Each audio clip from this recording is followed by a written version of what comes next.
Oi, pessoal. Eu vou falar hoje então para vocês um pouquinho sobre o monitoramento da restauração. E antes de começar a aula, eu já faço um agradecimento aqui especial ao Rafael Chaves. Ele, durante muito tempo, ele foi o responsável pela área de restauração no setor de biodiversidade da Secretaria do Meio Ambiente. E no ano passado ele contribuiu com a disciplina, ele veio dar exatamente aula sobre monitoramento da restauração para a turma do ano passado. E hoje ele é o atual presidente da Sociedade Brasileira de Restauração Ecológica também. Então, na aula de hoje, eu vou falar um pouquinho para vocês sobre a importância dos critérios no monitoramento da restauração, né? Aí falar um pouquinho mais sobre os critérios ecológicos e o processo de consolidação da área a restaurar e o uso desses indicadores para as políticas públicas. Então, como vocês já viram, né, nas aulas anteriores, a recuperação de áreas degradadas ela pode ser uma atividade que pode demandar muitos recursos, né? Então, no que diz respeito aos custos para a restauração, então, florestas tropicais elas podem variar de menos de $10 por hectare até 10 mil ou até mais de $10.000 por hectare. E essa variação nesses custos para a gente restaurar, ela vai depender então do estado de degradação, né, da área que vai ser restaurada, como a gente já viu nas aulas anteriores, e de qual objetivo a gente quer chegar. Se a gente quer formar aquele sistema capaz de se manter a longo prazo, com alta complexidade, alta diversidade, né? Então, isso tudo vai influenciar nos custos. E aí, para a gente atingir esses objetivos, a gente já viu que existe uma série de estratégias possíveis, né? Desde aquelas que demandam menos recursos até aquelas que demandam muitos recursos, que elas vão depender também do estado de degradação. E se a gente quiser atingir então aquele estado de um sistema complexo, com alto número de espécies, alta biodiversidade, e que consiga se manter a longo prazo, isso pode demorar muito, pode ser muito caro, pode ser complexo, né? E aí, nesse sentido, o monitoramento é essencial, por diferentes razões, né? Uma delas é que se a gente não monitorar e não estudar as áreas que a gente tentou restaurar e que a gente está restaurando, a gente nunca vai entender por que deu errado e como a gente pode melhorar. Então a gente viu na evolução dos projetos de restauração que a gente foi aprendendo muito com os projetos que deram errado e entendendo por que eles não deram certo e quais eram os limitantes para o sucesso, né? E uma vez que a gente consiga compreender isso, a gente vai conseguir evitar o desperdício de recursos. Então, tanto a questão de tempo, recurso financeiro, pessoal envolvido, matéria-prima, né? Então a gente vai adotar ações que têm maior chance de sucesso. E com o monitoramento também, a gente pode conseguir reduzir o tempo necessário para essas ações de restauração, né? Então, se a gente quiser restaurar uma floresta tropical, por exemplo, a partir de uma área que foi totalmente desmatada, ocupada por agricultura, né? A gente pode demorar aí 20, 30, 40 anos, né? Para atingir aquela floresta mais madura, com capacidade de se manter em longo prazo. E assim, isso é um tempo muito longo, muitas vezes, né? Para a gente conseguir atingir esses objetivos. Então, se a gente for monitorando, a gente consegue identificar quais estão sendo os limitantes para a evolução, né, dessa área ser restaurada, e aí adotar ações corretivas para tentar acelerar esse processo e chegar nos nossos objetivos de maneira mais rápida, resultando em menor investimento, né, de recursos para isso. Então, eu pedi para vocês lerem, antes de assistir essa aula, né, o protocolo de monitoramento de programas e projetos de restauração do Pacto pela Restauração da Mata Atlântica. E aí eles dividem, né, esse protocolo, né, em princípios, critérios, indicadores e verificadores, como vocês puderam ver. Então, os princípios eles consideram que são os componentes fundamentais dos programas de restauração e eles dividem em três princípios, né, três componentes fundamentais: os ecológicos, os socioeconômicos e os princípios relacionados à gestão de projetos, né? E para cada um desses princípios, eles vão ter os critérios, que vão ser os itens que vão ser avaliados para julgar esses princípios, os indicadores, né, que são as variáveis para avaliar a condição desse critério, e os verificadores, que são aquelas medidas que a gente vai tomar dos indicadores. E assim, quando a gente vai pensar nas grandes metas de restauração que a gente tem hoje, né? São milhões de hectares, então restauração de paisagens, né? Para maximizar os benefícios, não faz sentido a gente pensar muito só nos princípios ecológicos para garantir que aquela área consiga se manter em longo prazo, né? Se a gente vai fazer restauração em larga escala, é muito importante que as pessoas responsáveis por esses grandes programas de restauração, elas levem em conta também os benefícios socioeconômicos, né, e os aspectos da gestão do projeto. Como vocês viram na aula de cadeia de restauração, a recuperação de uma área degradada ela pode envolver diversos setores das sociedades.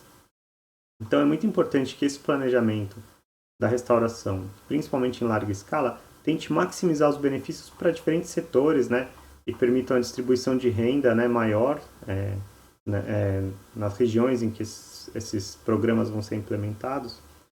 Então, um dos princípios, né, que eles consideram, um dos 3 princípios, é o socioeconômico.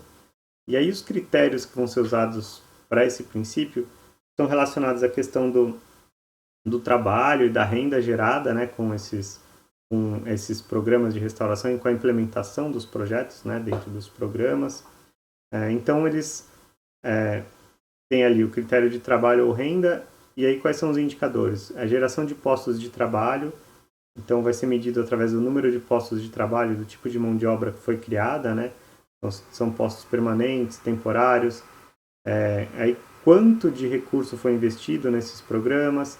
E aí tem várias formas de medir, né, esses recursos. Então, se foi em serviços, se foi em insumo, em mão de obra. Aí aquele aspecto relacionado às receitas e incentivos associados à restauração, né?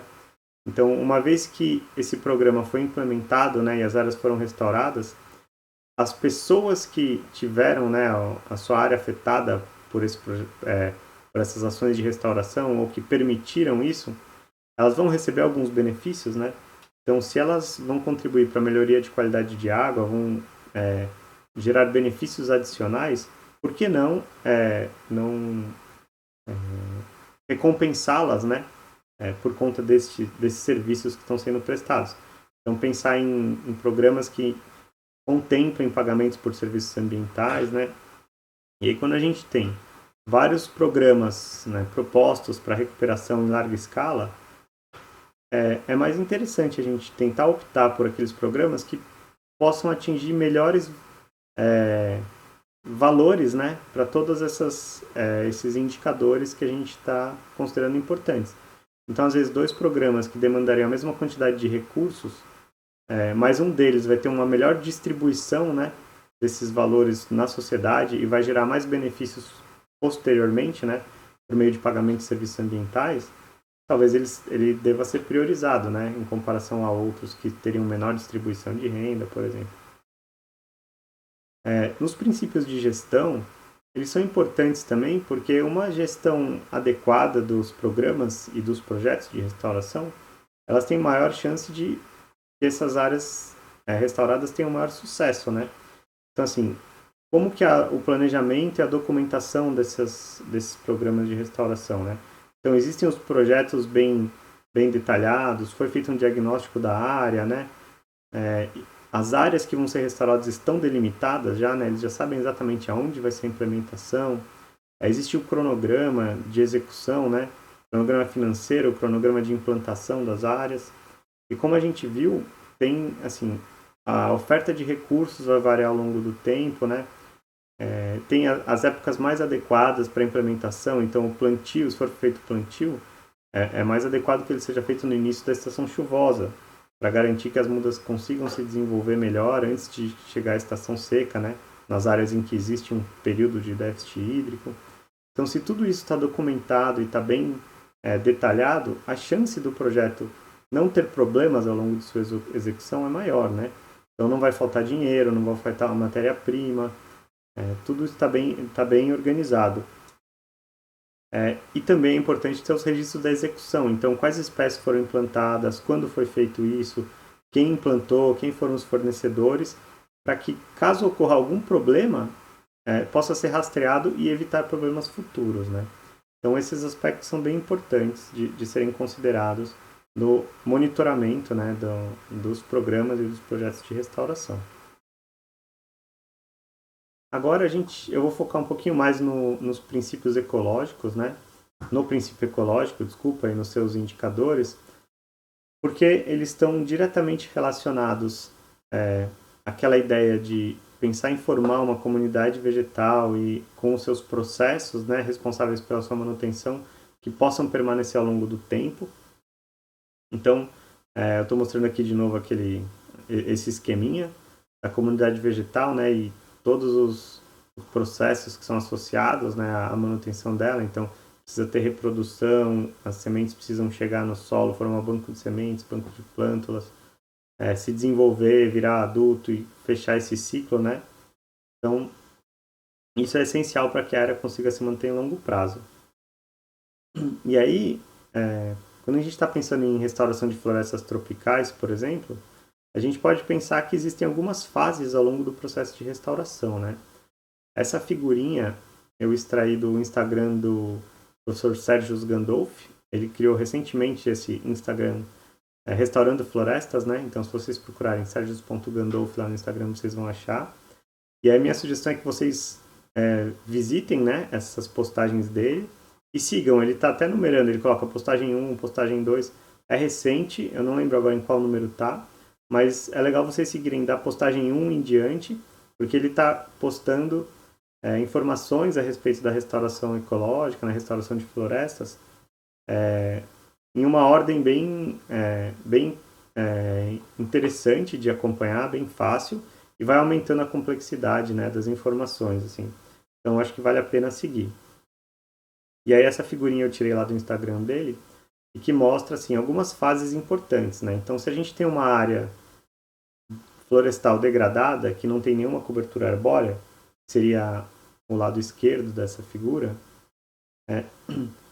para a gente chegar na floresta restaurada, ela passaria por diferentes etapas. Então, a primeira delas seria a fase de estruturação florestal, então aquela em que os indivíduos arbóreos vão começar a entrar no sistema, né? Vão começar a sombrear aquela região, criar condições microclimáticas mais favoráveis, né, para o estabelecimento de outras espécies arbóreas. Aí a gente tem a fase de consolidação, na qual aqueles indivíduos das espécies mais pioneiras, né, eles vão começar a morrer e vão sendo substituídos por outras espécies, né, mais características de áreas florestais. E aí esses indivíduos mais iniciais da fase vão sendo excluídos do sistema, né? E aí ao longo do tempo, essa área vai passar para a fase de maturação, na qual os indivíduos que estão compondo o dossel vão ser substituídos por indivíduos que são de espécies mais tardias, né, da sucessão ecológica, e que vão ser aqueles que vão permanecer mais tempo no sistema. E nessa fase de maturação, a gente espera ter uma maior diversidade de formas de vida, né? Então, mais trepadeiras, mais epífitas, um maior número de espécies que vão chegando e se estabelecendo na região, porque vão ter condições microclimáticas melhores, né, para permanecerem, e aí com espécies mais características de uma floresta mesmo. Então, a gente pode considerar que tem essas fases ao longo do processo de restauração. E no protocolo de monitoramento, que eu pedi para vocês lerem, eles dividem em duas fases principais. A de estruturação do dossel, a gente pode considerar que é aquela fase em que está sendo iniciada aquela formação daquela estrutura arbórea, né?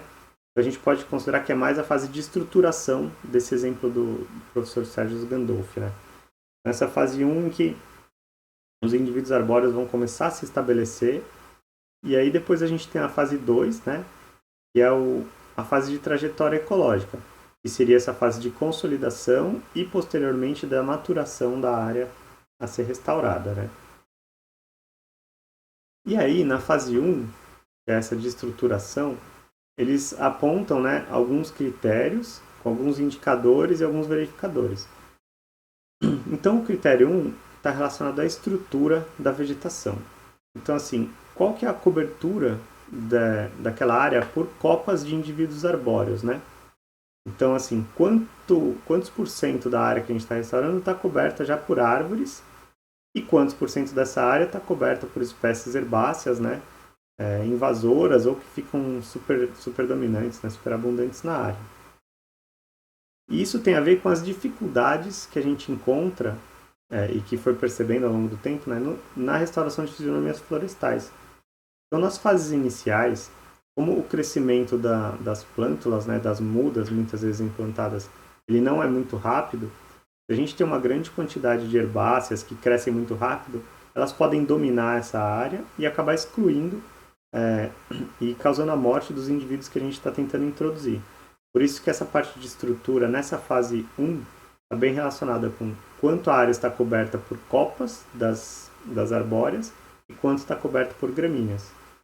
Uma vez que as copas se desenvolvem bem e começam a sombrear a área, as gramíneas naturalmente saem do sistema. Então, esses indicadores são importantes por conta disso. O segundo critério que está relacionado à composição das espécies, né, a gente quer ver então qual que é a quantidade de indivíduos que foram plantados ali, que são de espécies nativas, né, e qual que é a quantidade de espécies invasoras. E aí, nesse caso, invasoras arbóreas, né?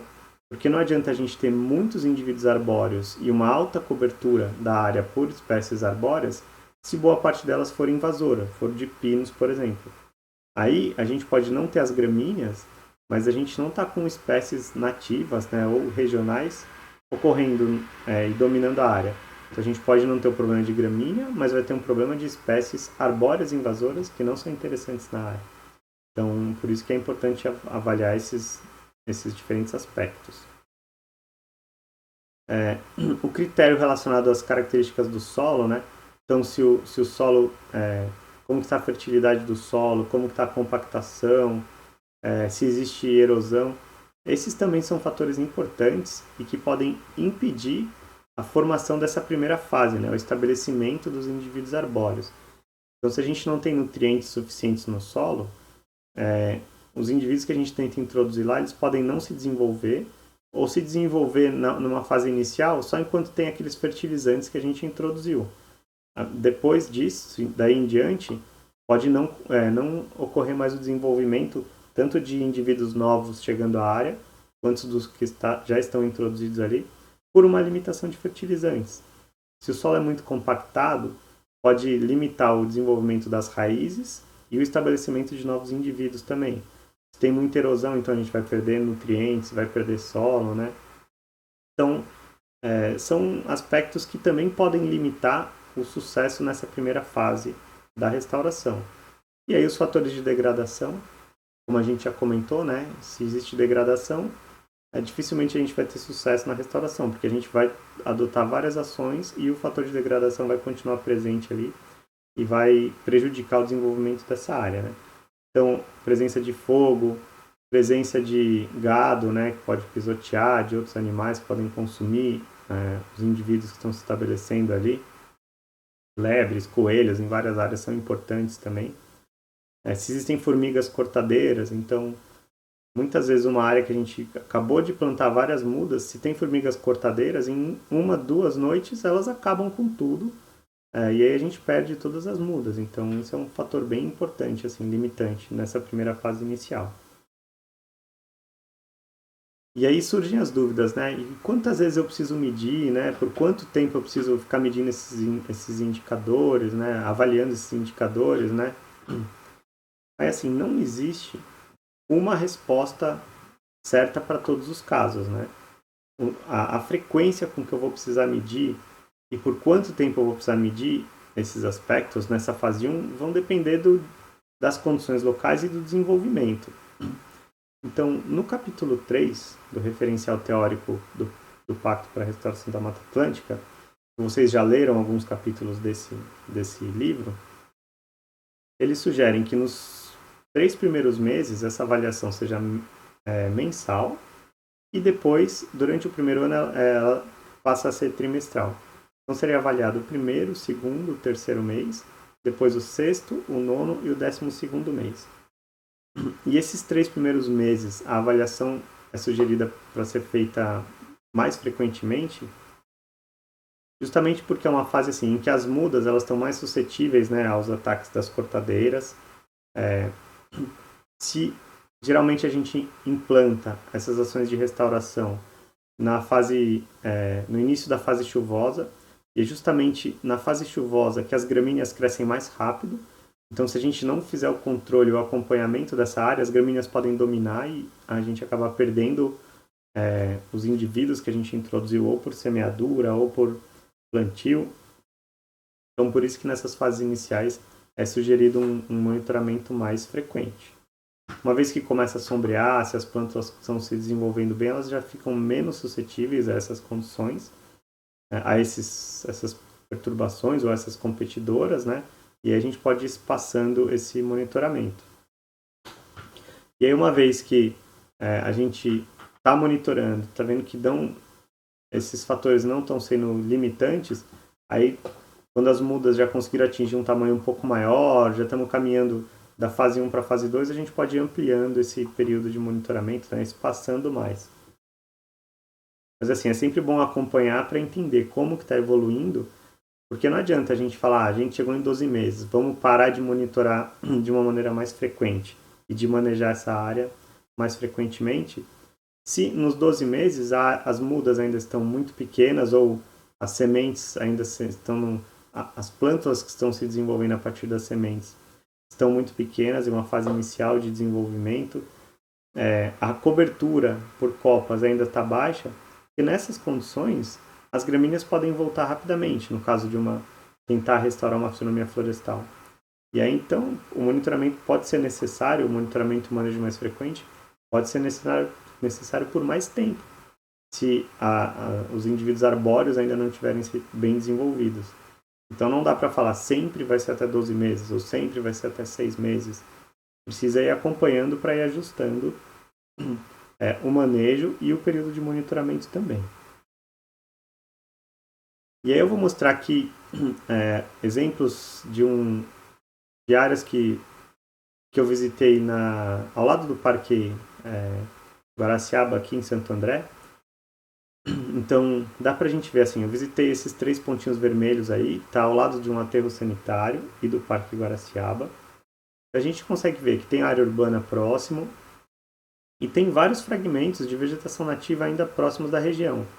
Então, assim, a gente pode pensar que teria um grande potencial de chegada de novos indivíduos provenientes desses fragmentos florestais. Então pode ter a chegada de sementes, né, de vários indivíduos, elas começarem a se desenvolver nessas áreas. E aí eu vou mostrar algumas dessas áreas, né, e alguns dos limitantes que a gente encontra para o sucesso da restauração. Então aqui tem só alguns exemplos dos fragmentos, né, de algumas áreas de vegetação florestal bem próximas das áreas que a gente visitou. Então, alguns fragmentos de tamanho médio, né, comparado com o que existe de remanescente na Mata Atlântica hoje, com uma grande diversidade de espécies. E aí, uma das áreas interessantes está nessas 3 fotos aí. Então, essa região é uma região que não tem nenhum uso sendo feito recentemente, né, há mais de 5, se não me engano, até 10 anos. Não tem muito uso mais nessa área. E está ao lado do fragmento de vegetação florestal. Então, ela foi totalmente abandonada. Só que a gente praticamente não vê nenhum regenerante de espécie nativa nessa região, mesmo estando do lado de um fragmento florestal. Por que isso, né? Nesse caso, a gente tem 2 limitantes bem interessantes aí. Na foto de cima, a gente consegue ver que tem um predomínio de gramíneas exóticas africanas aí, invasoras. Assim, elas ficam numa abundância, né, bem grande. Então as sementes que chegam aí muitas vezes não conseguem nem chegar no solo, né? E se chegam no solo, começam a germinar, mas estão totalmente cobertas por essas gramíneas. Então elas não conseguem se desenvolver. E nas 2 fotos de baixo, a gente tem uma outra espécie exótica invasora que também acaba limitando o estabelecimento das nativas, que são essas samambaias. Elas são Pteridium, se eu não me engano a origem delas é do Mediterrâneo, e elas também são invasoras bem importantes na Mata Atlântica, né? Então elas ficam numa densidade bem grande e acabam limitando a regeneração dessa área. Então, apesar de ser uma área que foi abandonada há muito tempo, ao lado de um fragmento, né, de vegetação florestal nativa, a regeneração não está conseguindo se expressar nessa área porque tem esses dois limitantes. Então, a cobertura pelas gramíneas exóticas invasoras e por essas samambaias também estão limitando a regeneração dessa área. Então, se a estratégia adotada foi abandonar a área para deixar a regeneração acontecer, isso não está acontecendo. Se a gente quiser restaurar essa área, a gente vai precisar adotar outras ações para conseguir superar esses limitantes para o processo de sucessão acontecer nessa área. Essa outra região, também, um daqueles pontinhos vermelhos que eu mostrei para vocês, essa área passou por um plantio de espécies nativas. E vocês conseguem ver as mudas de espécies nativas aí plantadas? Eu até circulei duas que estão aparecendo aí na foto, mas está bem difícil de ver. A maior parte delas morreu ou está muito pequena, né? E aqui tem outras fotos dessa área. Então, alguns indivíduos arbóreos até conseguiram se desenvolver, mas o que a gente vê são algumas manchas de quase solo exposto, né? Ou com a gramínea bem ralinha, assim, e outras áreas com muita gramínea se desenvolvendo, ou algumas áreas, né, na foto de baixo, já com Pteridium também. E alguns indivíduos arbóreos bem pequenininhos aí, a copa não muito grande, não fazendo muito sombreamento. Nessas áreas foi feito o plantio de mudas, só que o solo estava muito compactado e muito pobre. Então isso dificultou o desenvolvimento das mudas. E a gente também não consegue ver a regeneração natural acontecendo aí, porque mesmo que cheguem sementes, ou o solo está muito compactado e muito pobre, então as plântulas não se desenvolvem, né? As sementes podem até germinar, mas não se estabelecem, ou elas caem e são levadas pela chuva, ou a presença de muitas gramíneas e de Pteridium também está impossibilitando esse estabelecimento. Então aí o problema é muito mais o solo, que estava muito degradado, né, muito pobre e compactado, e também a presença de gramíneas. Mas no plantio foi feito o controle dessas gramíneas, mas já depois de mais de ano do plantio, a gente ainda não tem um bom desenvolvimento das plantas. E essa é a terceira área, que também passou por um plantio de mudas, e ela tem uma característica totalmente diferente, né? A gente consegue ver as plântulas aí, elas foram plantadas acho que 1 ano ou 2 anos depois daquelas da área anterior que eu estava mostrando. Elas estão muito mais bonitas, né? Mais vistosas. E o que acontece aí? Aí a gente não tem nenhum problema de gramínea, tá vendo? O solo está exposto aí. E apesar de estar ao lado exatamente ao lado, né? Dá para ver as árvores do fragmento ali ao fundo das fotos. A gente praticamente não tem regeneração natural nessa área. E aí, avaliando, né, o histórico dessa área e as condições, conversando lá com o Robson, que é esse que está na foto, que é o responsável por essa área, o que aconteceu aí? Essa área está do lado do aterro, né? E eles jogavam entulho nessa área. Então, assim, entulho de caçamba, bota fora de obra, resíduos inertes eram todos colocados aí nessa área. Então, essa camada superficial que a gente está vendo é um solo super pobre. Se a gente olhar, tem pedaço de tijolo, tem pneu aparecendo, pedaço de privada, resto de construção mesmo. Então, assim, mesmo que cheguem sementes aí, o solo está tão pobre que elas não se desenvolvem. Nem as gramíneas exóticas estão se desenvolvendo. E aí a gente ficou pensando, assim, conversando, né? Nossa, e como que as plântulas estão tão bonitas, né? Acontece que embaixo desse resíduo de construção, né, desse entulho, antes deles depositarem esse entulho, existia uma composteira nessa região, e aí o material, o composto que saía dessa composteira, eles jogavam aí, e só depois eles passaram a jogar o resíduo da construção. Então as plântulas que foram introduzidas, ao fazer a cova, elas já provavelmente estão atingindo, as raízes delas estão atingindo parte desse composto, que tem bastante nutriente. Então elas podem ser que elas consigam se desenvolver bem, porque elas vão ter bastante nutriente, né? As raízes já estão atingindo isso, mas não vai ter o restabelecimento de novos indivíduos.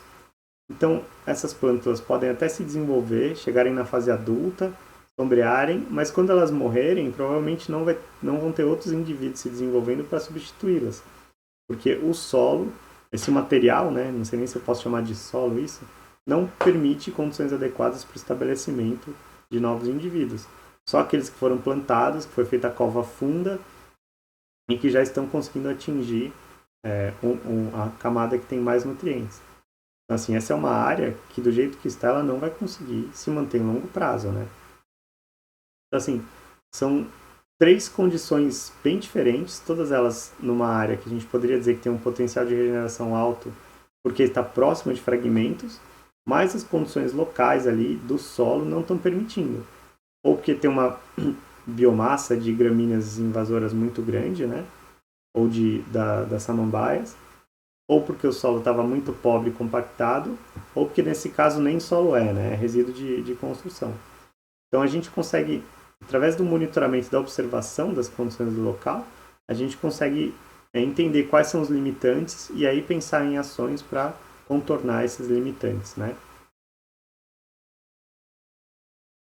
Bom, essas áreas que eu mostrei estão todas na fase 1, né? A gente não tem nem a formação daquela estrutura arbórea ali inicial e o sombreamento inicial da área. Mas, uma vez que a gente atinge essas condições, né, de passar da fase 1, a estruturação do dossel, para a fase 2, a sugestão no segundo pacto para a restauração da Mata Atlântica é que seja considerado um limiar de 70% aí de cobertura. Então, se a gente já tiver 70% da área coberta por copas das arbóreas, a gente já pode considerar que a gente está passando da fase 1 para a fase 2. E aí, a fase 2 do monitoramento é para a gente acompanhar a trajetória ecológica, né? Então, não mais só aquela formação de uma estrutura arbórea, mas também ver quem são os indivíduos, né? Se tem várias espécies nativas ocorrendo, ou se está uma área muito pobre, para a gente ir adotando outras ações. Então, tem o critério de estrutura, então que a gente vai ver quantos indivíduos de menor porte, né, então são aqueles regenerantes já na área, que estão presentes, e quantos indivíduos de maior porte estão presentes também, né, então aqueles que já se estruturaram o dossel, estão fazendo o sombreamento, né, e importante que não sejam de espécies invasoras. Então pode até ser espécie regional ou espécie exótica, e pode ser usado de repente para ajudar nessa fase inicial, então um eucalipto, alguma outra espécie exótica que não vai se tornar superabundante e dominar a área, e que pode retornar algum recurso financeiro. Então, em algum momento elas podem até ser extraídas do sistema, né? A gente vai ver isso um pouquinho no aproveitamento econômico, mas elas estão cumprindo esse papel de estruturação inicial, né? Aí alguns outros indicadores, então não só o número de indivíduos, mas qual que é a área desses indivíduos, né? Então o tamanho desses indivíduos.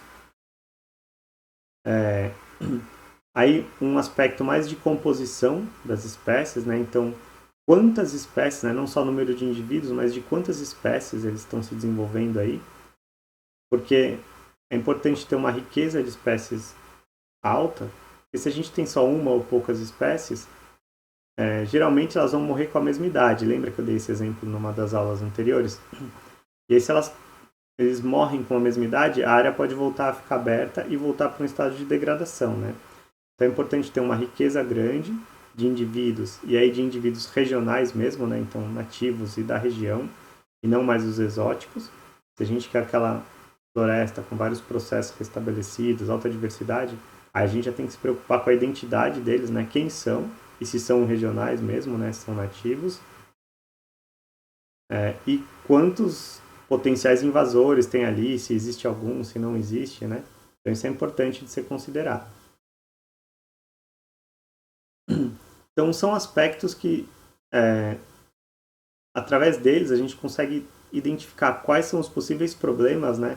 Então se é o solo, se é um número baixo de indivíduos ou se é um número baixo de espécies, e verificar quais são as ações. Então se é o solo, vamos fazer uma recuperação do solo, uma fertilização, uma adubação verde, se tem uma estrutura florestal se formando, mas tem um baixo número de espécies, vamos fazer um enriquecimento. Se as árvores estão crescendo, mas ainda tem poucos indivíduos, vamos fazer o adensamento, né? Então são medidas que vão ajudar a gente a identificar quais as melhores ações para a gente seguir na direção desejada, né? E aí, esse protocolo do pacto, ele tem, então, muitos indicadores, né? E também, assim, eles apresentam alguns valores de referência interessantes, né? E eles também mostram em quantos locais a gente deve medir para ter essas medidas para comparar, né, com os valores de referência. Mas, assim, não é a única forma adequada de se fazer isso. Então, assim, as exigências, os valores de referência, o número de áreas a serem medidos, eles vão depender, assim, vão variar de acordo com quem é o responsável pelo projeto, quem que é o órgão que vai fiscalizar esse projeto, né? Qual o objetivo da área ser restaurada, qual a fisionomia que está sendo restaurada. A gente passou por vários indicadores de uma fisionomia florestal. Se a gente estiver restaurando uma fisionomia campestre, não adianta a gente querer medir número de indivíduos arbóreos, não faz sentido, tá? Então esse é um exemplo de alguns indicadores para florestas, mas eles podem variar.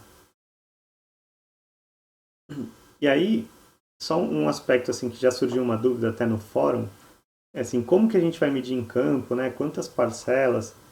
Então, no protocolo do pacto tem essa sugestão. E se a área em processo de restauração tiver entre meio e 1 hectare, o ideal é colocar 5 parcelas para monitorar. E essas parcelas podem ser parcelas retangulares de 4 metros de largura por 25 de comprimento. Só que muitas vezes as áreas são tão irregulares, né, as áreas de projeto, às vezes são ao longo de rio sinuoso, que fica impossível colocar 5 parcelas com 25 metros de comprimento em linha reta. Então a gente pode adaptar e fazer parcelas circulares, que aí seria 5,6 metros de raio. Aí. Então, o formato dessa parcela vai depender. Eles sugeriram os 100 metros quadrados aí, né, como área a ser amostrada em cada parcela, a partir de vários estudos que avaliaram assim, qual que é um tamanho amostral mínimo que reflete as condições da área em restauração, né, e chegaram nesse valor. E aí, para áreas maiores do que 5 hectares, a sugestão deles é que seja feito pelo menos 5 parcelas, e aí para cada hectare adicional, vai adicionando uma parcela por hectare adicional. Né? Então aí, para a gente não ter uma baixa representatividade da área sendo restaurada. Então, se a gente tem uma área de 10 hectares sendo restaurada e a gente coloca só 5 parcelas, uma boa porcentagem dessa área não vai ter nenhuma parcela monitorando. E aí, às vezes, as condições podem variar de um ponto da restauração para outro. E se a gente monitora poucos pontos, a gente não tem uma informação sobre a condição geral da parcela, e sim de poucos pontos específicos, tá? Então, esse número de parcelas também vai variar em função do tamanho do projeto. E aí, vou mostrar um outro exemplo para vocês, assim, de os critérios a serem monitorados, né? Não segundo o protocolo do pacto sugerido, leva em conta os aspectos sociais, os aspectos econômicos, né? E os ecológicos, e diferentes aspectos, né? Então, é um protocolo bem detalhado, vocês puderam acompanhar, né? Ler. Então, todos esses indicadores, né? Os verificadores, tudo. Mas eu vou mostrar um pouquinho para vocês agora sobre os critérios e os indicadores presentes na resolução da Secretaria do Meio Ambiente do Estado de São Paulo. Foi publicada em abril de 2014 e a resolução vigente hoje, né? Então, que estabelece as diretrizes e orientações para a elaboração, execução e monitoramento dos projetos de restauração ecológica no Estado de São Paulo, né? E os critérios e os parâmetros para avaliar esses resultados e atestar sua conclusão. Então, diferentemente do pacto, essa resolução nasceu no seguinte contexto, né? Existem projetos, né, de restauração que estão para cumprir exigências legais, né? Então, termos de ajustamento de conduta, recomposição obrigatória para compensação ambiental, né? Adequação de propriedades rurais para ficarem de acordo com a legislação, e alguns projetos em que o governo, né, os órgãos públicos, investem recursos para que seja feita a restauração. Então, eles precisam de critérios para verificar os resultados desses projetos, né? Para verificar se estão sendo feitos de maneira adequada, né? E atingindo os valores desejados. Então, para isso, foram pensados indicadores ecológicos, né, a partir de critérios ecológicos, que pudessem integrar essas políticas públicas, né? Então, o estímulo à restauração em algumas áreas, né, as exigências de compensação, tudo.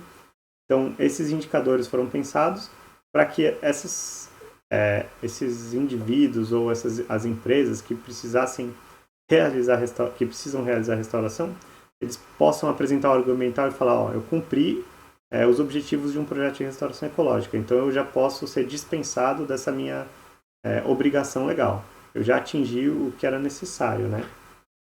Então, os indicadores dessa resolução foram pensados nesse sentido também. E também foram pensados de maneira que eles pudessem fornecer informações para quem está realizando a restauração para adotar as ações corretivas. Então, atestar o cumprimento da restauração, né? Então, atingir os requisitos mínimos, já cumpri com a minha obrigação, e durante o processo, antes de atingir os objetivos mínimos, para que os restauradores possam ver o que está dando errado e corrigirem, né? Então, essa resolução ela nasceu depois de vários encontros, vários workshops, né? Então, começou em 2010, na Secretaria do Meio Ambiente, passou por reuniões promovidas pelo Pacto, pela Secretaria do Meio Ambiente, discussões na Rede Brasileira de Restauração Ecológica também, até chegar no final nessa resolução de 2014, que para o estado de São Paulo e que acabou virando referência nacional, né? Então, muitos outros estados se basearam nela para criar as suas resoluções, tá? E o Rafael Chaves, né, que foi quem eu agradeci no início da apresentação, foi quem participou diretamente na construção dessa resolução, junto com vários outros pesquisadores, né? Mas ele era o responsável da Secretaria do Meio Ambiente. E aí essa resolução chega em 3 indicadores ecológicos. Um indicador de cobertura do solo com vegetação nativa, que foi pensado para refletir um pouco mais a questão da estrutura da área que está sendo restaurada, né, da estrutura da vegetação ali. Um indicador que é baseado na densidade de regenerantes nativos, então quantos indivíduos de regenerantes estão presentes ali por hectare. Isso vai refletir um pouquinho da estrutura, né, o que está formando naquela área, e também um potencial dessa área se manter ao longo do tempo. Então, se nós temos regenerantes, é sinal de que tem indivíduos crescendo e que vão substituir aqueles maiores quando eles começarem a morrer, né? Ou os primeiros a serem inseridos na área. Então, o processo de regeneração está acontecendo. E um terceiro critério, que aí está mais relacionado com a sustentabilidade da área, né? A permanência dessa área ao longo do tempo, não só o número de indivíduos regenerantes por hectare, mas quantas espécies estão regenerando. Então, é importante a gente ter um número de espécies grande. Se a gente tem poucas espécies, fica mais suscetível às pragas, né? E também a tendência é que elas morram com uma mesma idade e tudo, né? Indivíduos de uma mesma espécie vão ter uma duração parecida. Então, se a gente tem mais espécies, a gente tem maior diversidade nesse aspecto de longevidade, maior oferta de recursos, então, diferentes frutos, diferentes flores que podem atrair a fauna, né? Então, por isso é importante também ter um número grande de indivíduos, de espécies, tá? Então, foi pensado simplesmente nesses 3 indicadores. E eles foram pensados tendo uma lógica por trás, né? Tem a ver com essa possibilidade da área se manter em longo prazo. E toda a construção dessa legislação foi publicada num artigo científico, né, em 2015, da revista Restoration Ecology. Então, se vocês quiserem ter acesso à referência, está lá no final. Mas foi pensada da seguinte maneira. Um sistema com um ecossistema com uma estrutura muito simplificada e com baixos valores de biodiversidade, ele não é o desejável para uma restauração ecológica, porque a chance dele se manter em longo prazo vai ser muito baixa. Então é esse quadrante rosa da figura. Também não adianta a gente ter um ecossistema com uma estrutura um pouquinho mais complexa, então pode ter árvores de diferentes tamanhos, né, uma cobertura ali arbórea já formada, no caso de uma floresta, mas com um baixo número de espécies, então uma biodiversidade baixa, porque não é o desejado para a restauração ecológica, a gente precisa de um grande número de espécies também, senão esse sistema pode voltar para um estado de degradação. Então esse quadrante amarelo da esquerda, ele tem uma estrutura um pouquinho mais complexa, mas tem baixa biodiversidade, não é o desejado. Assim como ter uma diversidade alta, mas uma estrutura muito simplificada, também não é desejado. Então, para as fisionomias florestais tropicais, a gente precisa de uma complexidade estrutural grande também. Então, assim, o desejável é alta complexidade estrutural, né, e alta biodiversidade. Aí atingiria esses valores verdes, né? Esse quadrante verde seria aquele em que a área tem maior chance de se manter ao longo do tempo. E aí essa resolução da Secretaria do Meio Ambiente, ela procurou identificar então quais são os valores mínimos para aqueles 3 indicadores que podem garantir que a área vai conseguir se manter ao longo do tempo.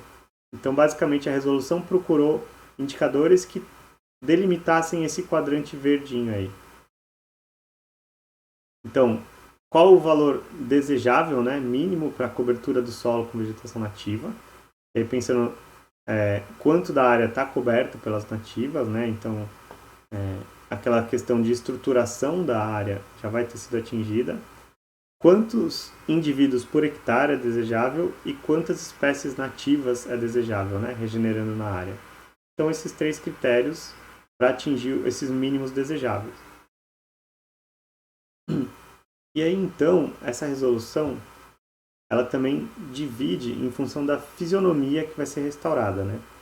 Então, se a gente está restaurando áreas florestais no estado de São Paulo, a gente tem floresta ombrófila densa, floresta estacional semidecidual, estacional decidual, restinga, cerradão, né?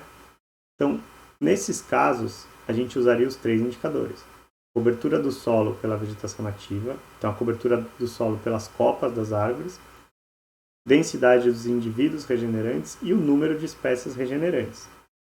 Mas quando a gente vai para as fisionomias que não são florestais, então manguezal, formações mais abertas, né? Então campos de altitude na Mata Atlântica, campo cerrado, campo sujo, não faz sentido a gente esperar encontrar um grande número de indivíduos nativos regenerantes, né, arbóreos, porque são fisionomias mais campestres, e aí a gente não consegue identificar indivíduos.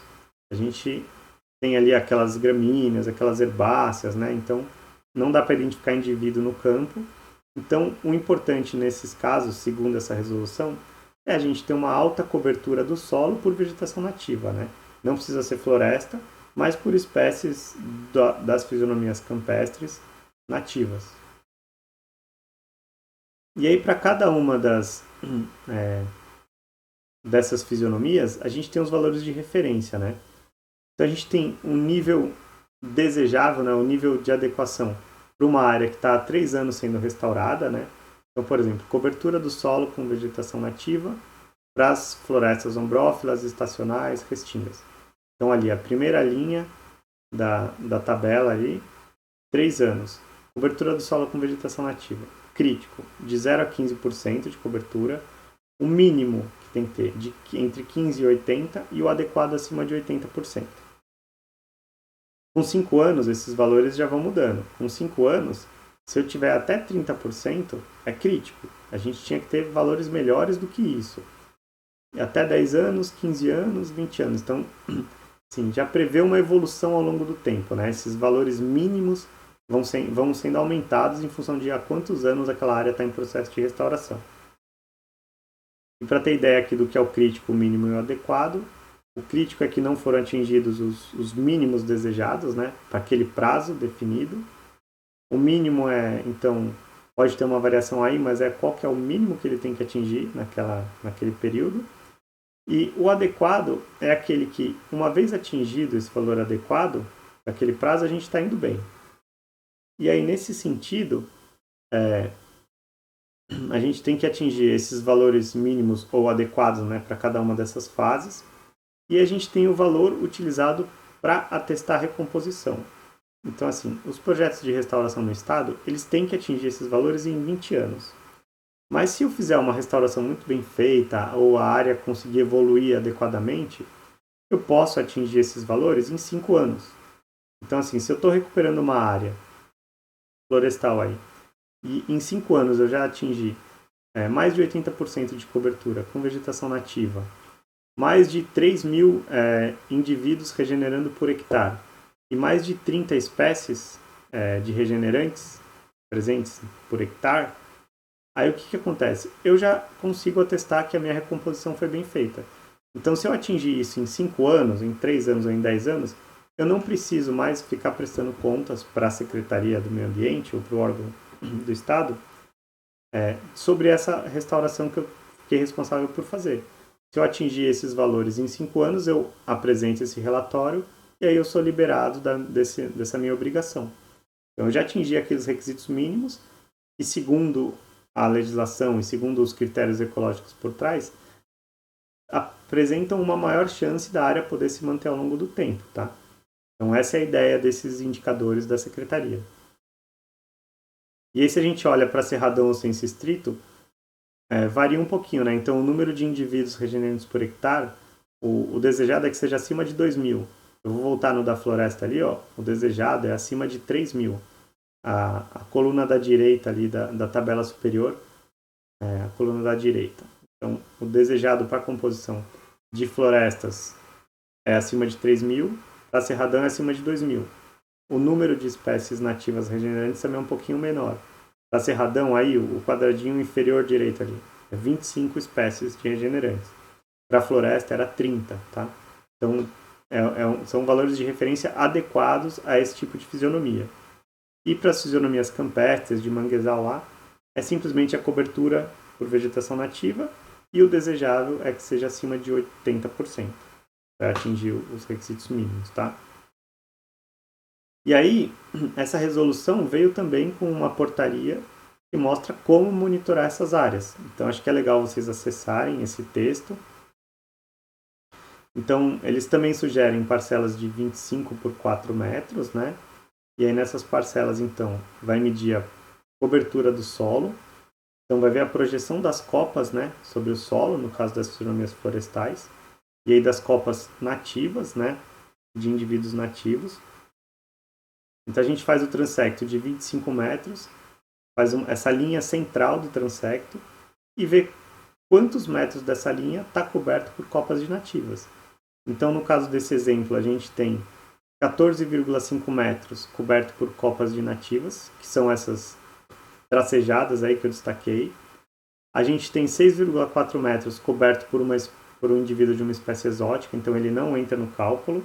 E aí a gente vê essa proporção desse transecto, dessa linha de 25 metros, quantos por cento dela está coberto por nativas. Então a gente tem 14,5 metros por nativa, o que dá 58%. E a gente tem 2,5 metros lá de vegetação exótica herbácea, que está no cantinho esquerdo ali. Uma clareira no centro, de 1,6 metros, e depois 6,4 metros para uma espécie exótica. Então, por esse critério, a gente tem 58% dessa área coberta por nativa. Se a gente está monitorando fisionomias de floresta decídua, em uma determinada época do ano, os indivíduos perdem as folhas, né? Então, a gente sabe que esses indivíduos não estão mortos, que quando voltar a estação chuvosa, eles vão voltar a desenvolver folhas. Então, a gente mede assim, o quanto da linha do transecto está coberto pela projeção dos galhos da copa dessas árvores. Então, mesmo que não tenha folha, a gente mede quantos metros está sendo coberto, porque a gente sabe que na época chuvosa, esse indivíduo vai ter folhas, tá? A gente leva isso em consideração também. No caso das fisionomias de savanas e campos, aí a gente não vai medir a cobertura daquele transecto por copas de árvores, mas a gente vai medir por cobertura de vegetação nativa. E essa vegetação pode ser herbácea, arbustiva, arbórea, qualquer que seja, desde que seja nativa. Então, nesse exemplo, a gente tem árvores de cerrado e gramíneas do cerrado aí, e todo o transecto coberto. Então, a gente tem 100% de cobertura. Já está acima lá dos 80% mínimo desejado. Aqui a gente tem um outro exemplo. Então, a gente tem 7 metros de uma gramínea exótica, pode ser uma braquiária, alguma gramínea de pasto. 10 metros de vegetação herbácea arbustiva nativa e 7,5 de solo exposto. Então, no caso desse transecto, a gente teria só 42% dele coberto por vegetação nativa. A gente ainda não atingiu aquele mínimo desejado, tá? Então, são esses os critérios, né, que a resolução adota. Eu indiquei ali no material, na orientação da aula, um vídeo em que tem alguns pesquisadores, né, inclusive o Rafael Chaves, mostrando como aplicar esse protocolo de monitoramento da Secretaria do Meio Ambiente no campo. Então, eles estão ali no campo mostrando com a trena como fazer as medições, o porquê de cada um desses critérios, né? Então, recomendo que vocês assistam esse vídeo, é interessante. E aí tem também aquelas outras medidas, né? Não só a cobertura da área, mas aí quantos indivíduos estão regenerando por hectare. Então, aí a gente vai pegar os indivíduos regenerantes, são aqueles que têm mais do que 50 centímetros, mas que têm um centímetro, né, circunferência na altura do peito, 1,30 m mais ou menos, acima de 15 centímetros. Então são aqueles indivíduos jovens, mas que já passaram de um tamanho crítico em que a chance deles morrerem é muito alta. Então eles já passaram dos 50 centímetros de altura, mas não são aquelas árvores adultas ainda. A gente está interessado em quem está regenerando agora, né? Então são jovens, são acima de 50 centímetros, mas que ainda são mais finos. E aí a gente vai contar o número desses indivíduos dentro da parcela de 25 por 4 metros.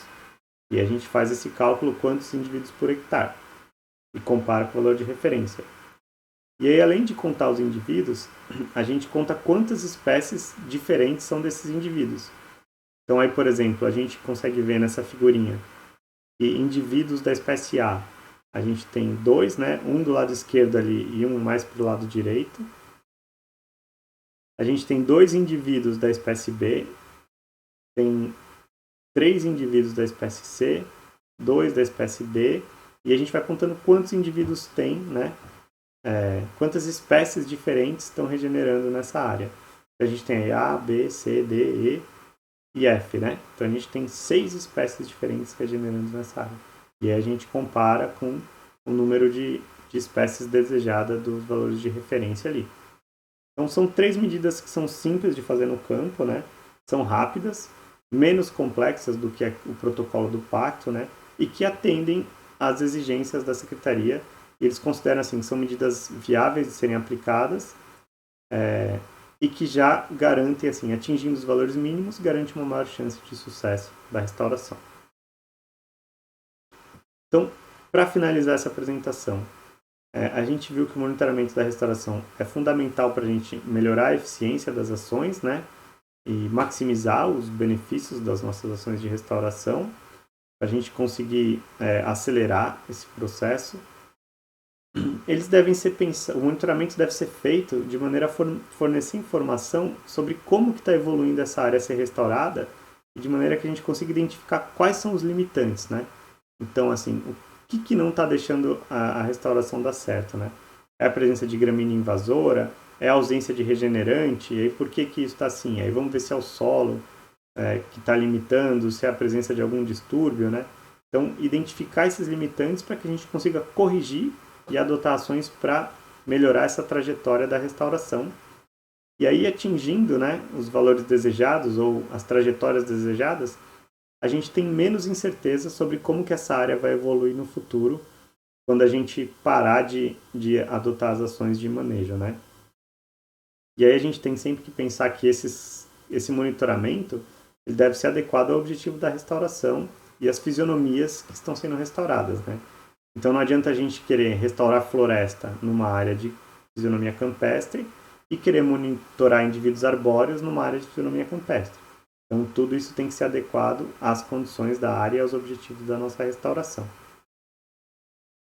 Aí eu deixo aqui para vocês algumas referências, né? Então o artigo sobre a legislação, os trabalhos do Pacto para a Restauração, né? Então, protocolo de monitoramento e o referencial teórico. Aí o link para a resolução e para a portaria da Secretaria do Meio Ambiente. O endereço do Instagram do Sérgio Gandolfo, que ele começou a postar há pouco tempo e tá super legal, eu recomendo vocês acompanharem isso. E alguns outros... o vídeo, né, sobre o monitoramento da restauração no protocolo da Secretaria do Meio Ambiente, que eu também recomendo que vocês assistam, e outros sites aí interessantes para vocês, tá? Obrigado, pessoal.